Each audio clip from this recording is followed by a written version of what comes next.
Welcome to the 2-Minute Drill. My name is Jerry Ackerman. I wanted to share with you a story today, and feel free to share this story with your staff or with students, maybe even replay it again for yourself. But I want to tell you a story about the sand wasp. You don't know what a sand wasp is? Sand wasps live in the southwestern United States. They live out in the desert. So if I can just entertain you with my artistry here. There's a cactus.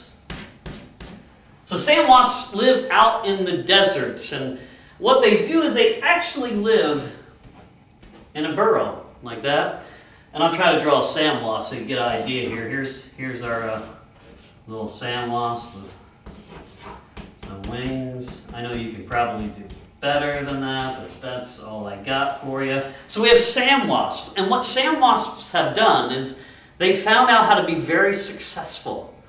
Because what they have done is they go out and they go and find food. Now, because they don't have any arms, where do you think they put their food when they find it? Right, in their mouth.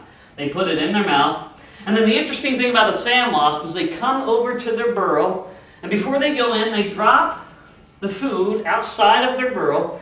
Then they go inside. I don't know why they go inside. Maybe they're checking for Goldilocks or the boogeyman. I don't know, but they go inside, and once they make sure everything's clear, then and only then do they come out, they get their food, and then they go back inside and eat it. And that same pattern is repeated over and over again. And the sand wasp has found great success by doing that. But scientists wanted to research this a little bit more. And so scientists went out to where the sand wasps were, and they found themselves kind of over here observing. All right, there's my scientists. And they went out there and they saw that indeed this is what the sand wasp did. They got their food, they put it in their mouth, they dropped it outside of their burrow, then they went in, made sure everything was safe, then they came out, got their food, and went back in. Sand wasp thought, let's try something. And they were there one day, and the sand wasp went, they got their food, put it in their, where? Mouth, right? Put it in their mouth. They came out, they then dropped it where? Right outside of their burrow, right out here. And then they went inside. And when they were inside, the scientists came, they took the food, and they moved it. Now, the sand wasp came out, did not see the food there. What do you think a sand wasp would do? Well, just like you and I, we would try to find where the food is. And that's indeed what they did.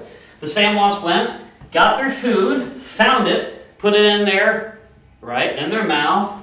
Then they came out, they put it outside their burrow, right? Then they went inside, and as they were checking, the scientist again went, got the food, moved it.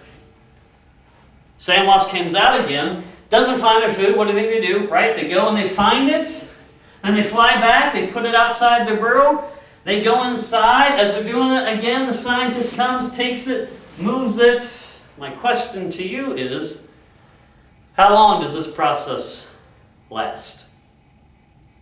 If your answer is forever, that's not correct. This process does not last forever. In fact, this process, this cycle of what the scientist taking the food and moving it, and the sand wasp getting it, putting it in its mouth, putting it outside the burrow, that whole cycle would last until the sand wasp dies. Now the interesting thing is, 9 times out of 10, during this process, the sand wasp will die with the food in its where? In its mouth. Now what's the takeaway from this? The takeaway is this. Just like the sand wasps, they've done the same thing over and over, and they've found great success. But when someone comes along, the situation changes, or the circumstances are convoluted, or everything is turned upside down, you cannot continue to do the same thing that you've always done before, expecting the same results. As teachers, as educators, as principals, administrators, we have always got to take inventory with what the situation is around us, what the circumstances around us, so that we can adapt to it so as to find the greatest success possible in whatever that situation. If we don't, and we continue to do the same thing over and over again, we could end up perishing. We could end up dying, maybe not physically, but dying as a school, because we continue to do the same things we've always done without actually observing what's happening around us.